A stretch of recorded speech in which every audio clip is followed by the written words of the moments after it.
All right, so we want to say thank you, sir, for obliging us and allowing us access into your office to talk Nigerian football. We'll start with a very direct question.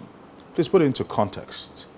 How massive a loss is this ticket to not just the Nigerian Football Federation, not just to the players, but to Nigerian football in general? I can tell it's monumental. It's unquantifiable, I know personally efforts. I know what we have done to our sponsors, to our partners, programs we have designed going to the World Cup, from our telco partners, from our shirt sponsors, Nike. I don't want to be reminded. If you see what Nike is bringing out as jersey for the World Cup, they would have sold a minimum of 10 million of those shirts in day one. Since this dream of going to the World Cup was shattered, it's been so tough for us in the Federation, especially me. You cannot imagine what we've been going through. It was exactly because of that we did all we needed to do. We didn't leave any stone unturned. I recall after our exit from the Nations Cup, we met immediately to rekindle hope. We went to London, had meetings with the players, and the players were quite enthusiastic. They were quite excited because we're not going to play the game. They were going to say our focus was, are there issues remotely that will make us not qualify? Can we discuss as brothers? Can we discuss as a father and a son? Can we discuss exhaustively? Let us know. And in the course of the discussion, I think they raised issues of some of their jerseys, they need to have more, some of their home wears. We noted it. Immediately we called Nike. They wanted the pitch to be lush green. They prayed for a very clement weather. Ahmed Musa specifically told us that we want a full pitch. We want to be gingered to victory. We noted it. And they also made a request that if they can stay in a hotel that is a bit remote, but good hotel. We noted it. There was no issue of the quality of aircraft. It was known. And also the accommodation in Ghana. We noted it. Everything we noted, we did. First, we went to Nike. We discussed the number of jerseys that they were going to make for the national teams. If the team were to request for only 4, we'll give them 8 each. Everything they wanted was to deal, and we got that. Then there was the APC convention. Hilton was sold out. But again, we were able to get the World Scouting Hotel, one of the best hotels in Abuja. We secured it, and we had to get CBN to intervene and pay directly to the hotel, which they did on behalf, because normally when we play in Lagos State foot those bills. They pay for the accommodation and some kind. So, but Abuja is like a federal capital. There's no governor, so we have to partner the CBN. And thankfully and graciously, so paid for feeding, everything, the meeting rooms, the massage room, the gym, everything we needed. We did it. Then we insisted on the newest plane from Air Peace in their fleet to take us. And we did that. 2 days to when we got forward to go to Ghana, there was Ghana, we were meant to stay in a hotel called Noda Hotel, which is like the second best hotel in Kumasi, or the third. And I said it's not good enough for us, because first, this is a force majeure arrangement. It's a force majeure arrangement, which means that they were meant to play in Cape Coast, but because of the circumstances beyond our control, they were told to go to Kumasi. So we, by right, and in football ethics and ethos, should have the first right of refusal in terms of accommodation. Ordinarily, it will be difficult for you to do that. But we appeal to FIFA, we appeal to CAF, and they directed the Ghana FA to accede to our request. And Ghana national team moved out from Golden Tulip. Super Eagles moved into the Golden Tulip. So I've been trying for the past 10 days to see where possibly we didn't do what we ought to have done. The ministry on their part were quite exceptional. We partnered them, and in the area of the pitch, and of course when the players came, when they saw the pitch, they all in unison commended the minister and the government.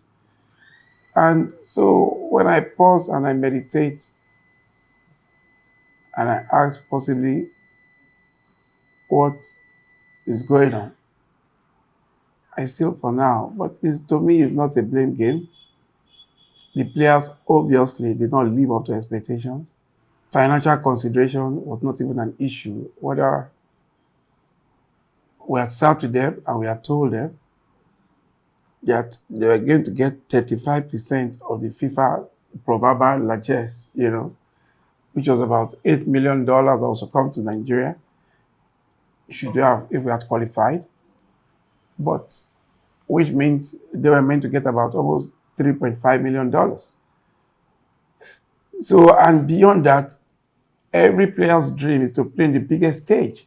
What more motivation do you want? So to me, we did everything beyond your imaginations. There's a philosophy, there's a modicum that says, information, there's no order, there's not everything that I can say. If it's prayers, we prayed. Everything that we needed to do, we did. But also, we just take solace in the Bible. Romans 8:28, everything working together for good for those that love God, And in everything, give thanks to God. So we were bewildered. It was a monumental, unquantifiable loss, not just to the Federation, but to the Nigerian people and Nigerian government. So I will keep saying Nigerians should forgive us. I will apologize and take responsibility on behalf of the Nigerian Football Federation as the head. We did everything humanly possible, humanly, materially, and otherwise possible to ensure that they qualify. As I'm speaking, I believe tears is not welling up in my eyes, but I've never had this kind of emotions, this kind of feeling. The day I lost my mom 10 years ago, I am quite patriotic, and I also believe that in everything, there's a phase. And once you go through that phase, you'll be resurgent enough to bounce back and keep going. And that's exactly what we're doing. Now, our second question. You said after the Nations Cup, Jose Pizarro would take over the helm of affairs in the Super Eagles. Nigerians clamored that they wanted Austin Eguavoen to do that, and you heeded to that.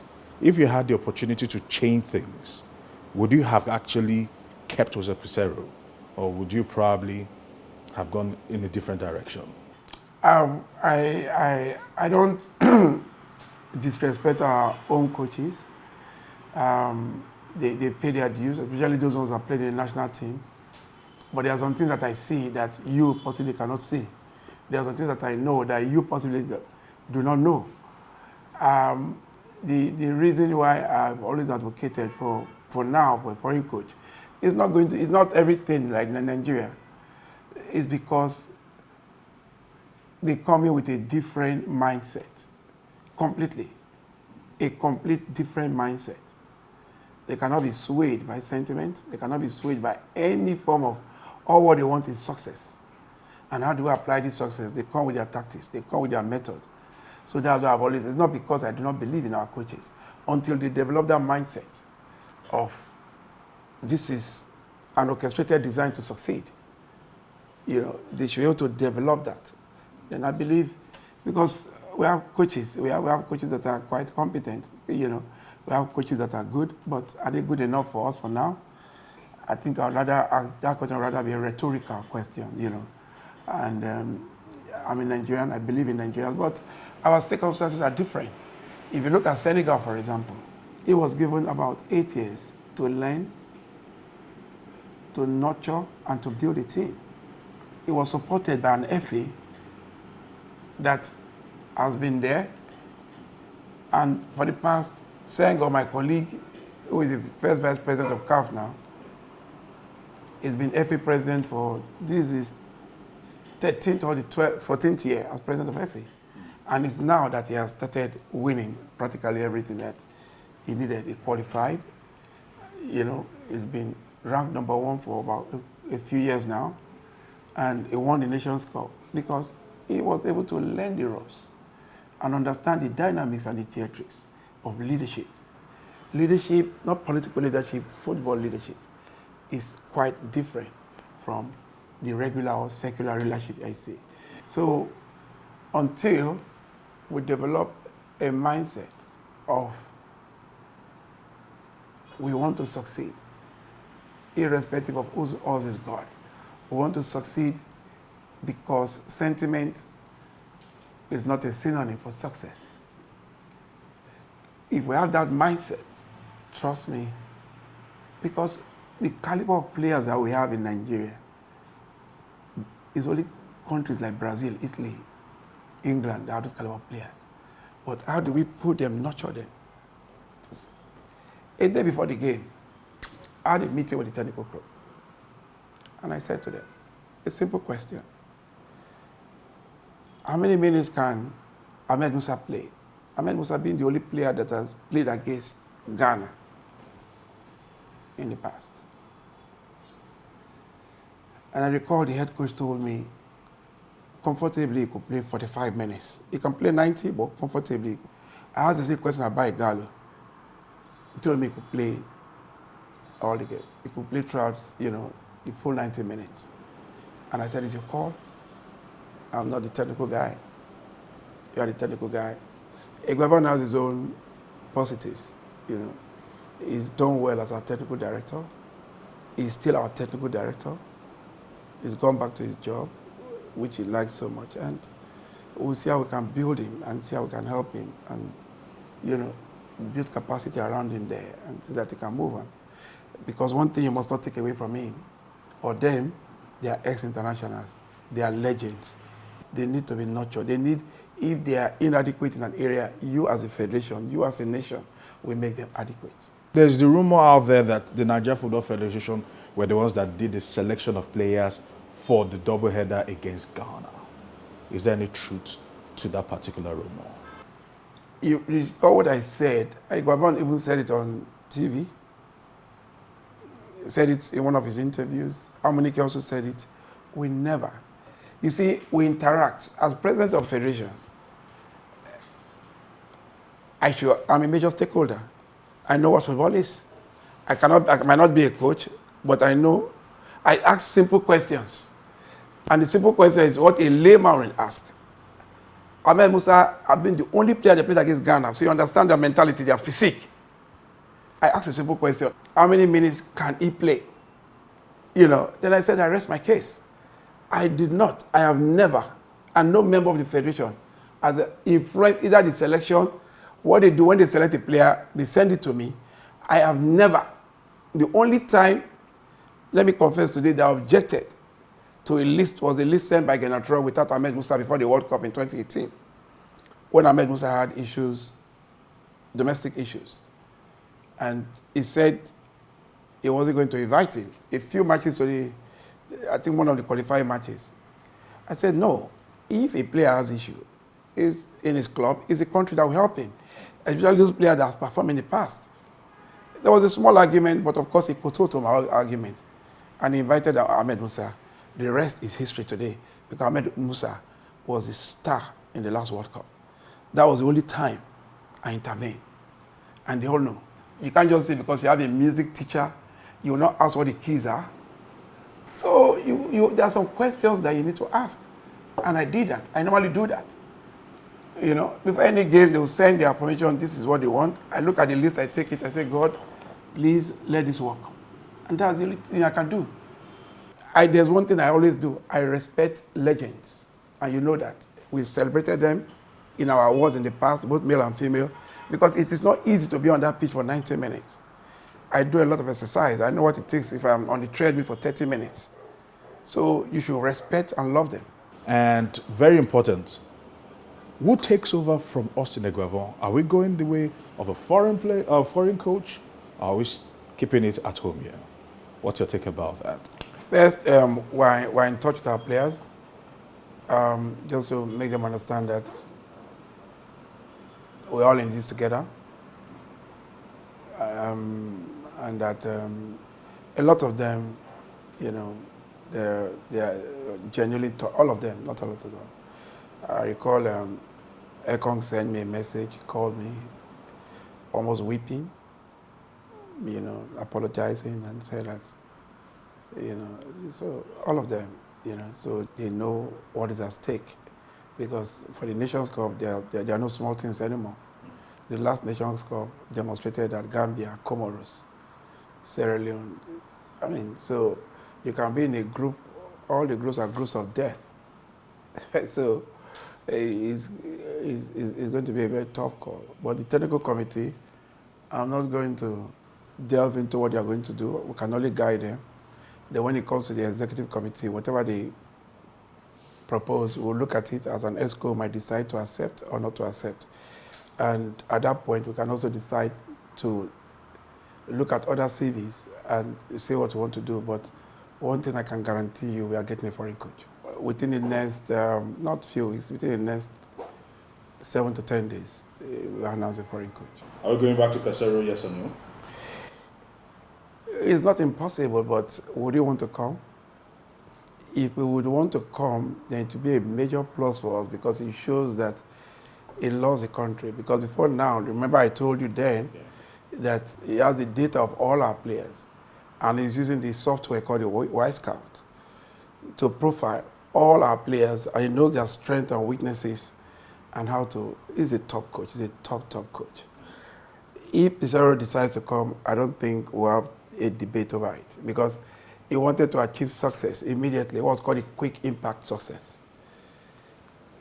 With the Super Eagles with the Nations Cup and qualifying for the World Cup. And going to the World Cup and doing very well. But if he wants to come now, trust me, he loves Nigeria. And we need that love because if anybody that loves Nigeria knows that he has to go through a lot, watch our domestic league, get those chubby, muscular defenders, you know, people that can fight, people that can play for 3 hours, not even 90 minutes. Yeah, so if he's willing to come, I'll find out, then I don't think it's a no-brainer for we to think, to look further. The reports that we've received has said that the Nigerian Football Federation did not get funding for the doubleheader against the Black Stars of Ghana. How true is that statement? I don't think that's an issue because all what we needed from the government at that point was for them to create the enabling environment around the National Stadium, which they did 100%. And the issue also wasn't raised because we had sat down with the players and made them to understand the importance of that game. And we gave them everything up till this moment. As I'm speaking to you, I don't think you can fault NFF. You can fault us in the past, but in these 2 games, with all due respect, I think we are faultless. But like I said, I take responsibility as the head of the Football Federation in Nigeria. So people say, oh, if you take responsibility, then resign. I'm a soldier. I was a soldier at the end of my tenure. And that is the truth. I'm not going to say because taking responsibility doesn't mean that you are guilty. It's just a courtesy out of maturity and out of the fact that you don't want to be ascribing blames to your subordinates. It's quite unfortunate knowing that you didn't do anything, knowing that you had sleepless nights, the minister and I, God bless Solidarity. 24 hours, we're talking every minute. Everything we wanted him to do, he did. Everything he wanted us to do, we did. We worked like that. very wonderful symbiotic relationship. So we did everything. So to me, it's just that it didn't happen. But unfortunately, we are out. And we'll bury our head, but you learn. You learn, that's a beautiful thing. So we just basically need to move from step 1 to step 2. And what is step 2? Looking at every FIFA window and see where we can accommodate the Super Eagles so that they can bounce back. Italy, the current European champions, they are missing the World Cup. There are only 8 countries that won the World Cup. 8 countries. Of the 211 member nations of FIFA, Italy happens to be one of those countries. Regrettably, they are not going for the World Cup. But 4 days thereafter, they played a friendly game against Turkey, another world power in football that are not going to the World Cup. So are we going to stop just licking at our wounds and saying they also lost?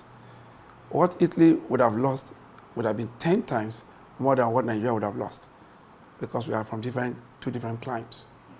But have they decided to say because of that we are going to short football and start apportioning blame? That's why I say I take responsibility. So let's move on. And also coming home and look, because some of our boys at home are doing very well.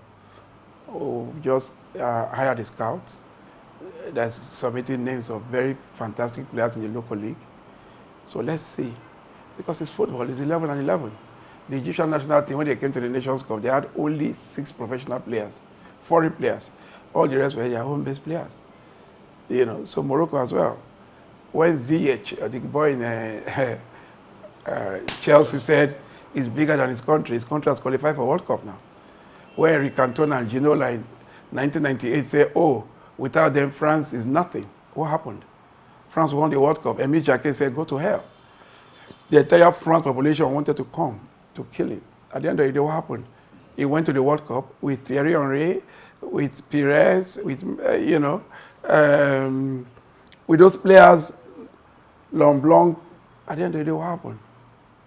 They won the World Cup. So there's nobody that's indispensable. So we must look onwards. We must look on it. And like the charge I told them in our executive committee meeting, are we going to have a percentage of home-based players in any of the Super Eagles lineup? Is it going to be part of the contract of the coach? They should look deeply into it, because we also need to develop it. Let's talk about your tenure coming to a close. There are reports out there that you're seeking to run for a 3rd term. Is there any truth to that? First, am I eligible to run? Yes, I'm eligible to run based on our statute. Do I want to run at this moment? It's a no-no, because my family says so at the moment. My family is very key to me, family first. They've seen that I've put in my all, I've done my best.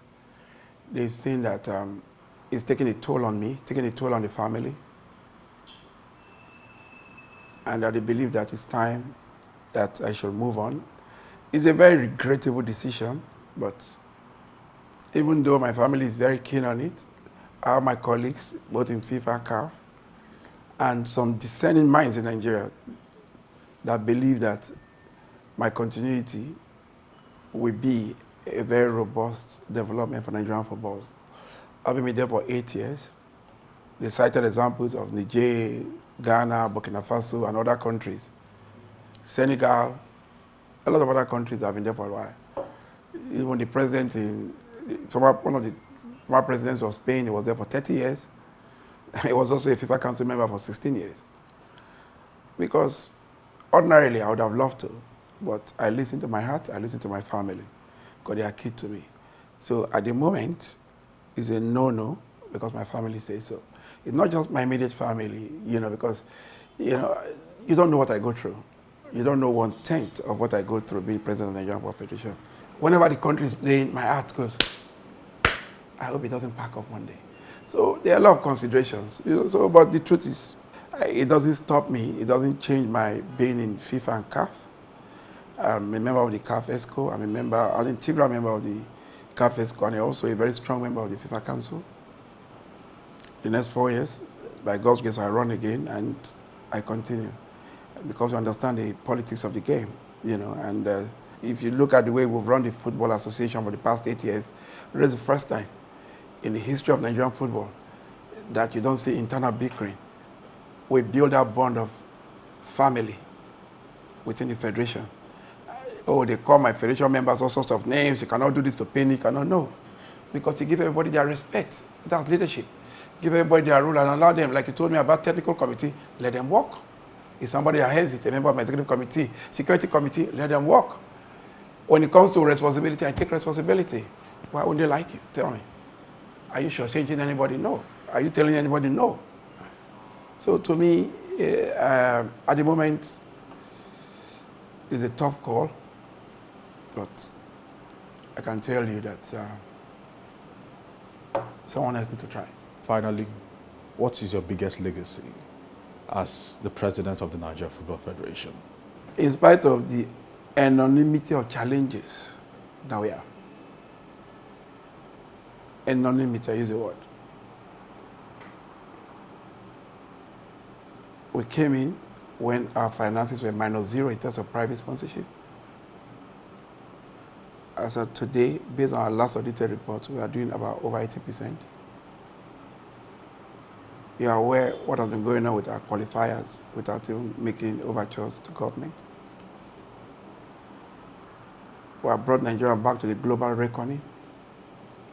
Our youth development system brought out Amaju, for example, Amaju, from the Zenith sponsorship just 15 years ago. Today, one of the most prolific strikers in the world, and give him another 2 years, he'll be as good as Messi. It's a journey. It's not a destination. You keep going, you keep moving, it beats you, you go. But regrettably, I think we have done what we need to do. Whoever is going to take over, we're going to work with them. I don't mind. I'm in football. I'll still be the biggest football name in the country. By God's grace, with all humility, I'm in FIFA, I'm in CAF. I'm not a FIFA committee member, I'm a FIFA council member. I'm also a CAF executive committee member. So, you never say never, but at the moment, my family says, don't go. So let me listen to them. Because when I go back home, I go to my family, I don't go to you. Thank you very much, sir.